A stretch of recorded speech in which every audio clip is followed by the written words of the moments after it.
To make this pie, you need to start out with a cup and a half of water, 1 cup of white sugar, stir around a little bit to dissolve it, quarter teaspoon of salt, 3 tablespoons of cornstarch, 2 tablespoons of all-purpose flour. You need to stir it up until it's all dissolved. Then you need the zest, and then we need to use the lemon. Always go through a colander, because if you don't go through a screen, you end up trying to fish seeds out. And it's a lot easier to stop them in the first place. And you really want to get as much of the juice out of these as you can, especially in this case, because these are relatively small lemons. The zest just looks like finely grated cheese. We're back on the stove top. Now what we got to do is cook this for a while until it begins to really get thick. And then we add a couple other ingredients, and then it's going to be darn good pie filling. We're going to add it to our egg yolk. Again, going really slowly and stirring constantly while you do this so that it doesn't cook the eggs. You want the temperature to come up relatively slowly, so you pour it slowly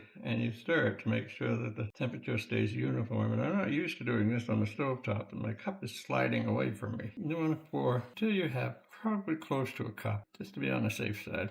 Then after you've mixed that together, you pour it back in the rest of the ingredient and stir that around. Bring it back on the heat and heat it back up until it boils. Yeah, it's getting thicker. I can feel it starting to not want to stir as easily. I'm going to call it.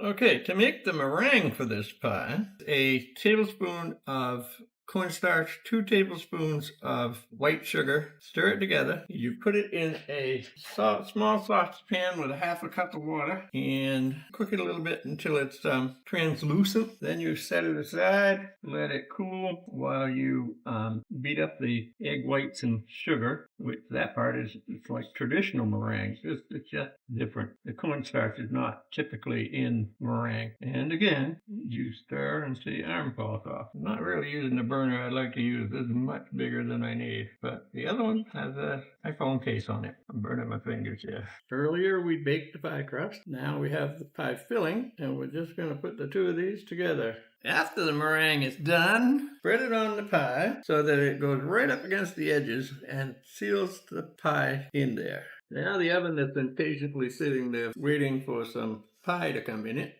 is going to be happy, because there's some pie about to go in the oven for 20 minutes. And here, as promised, is the completed lemon meringue pie.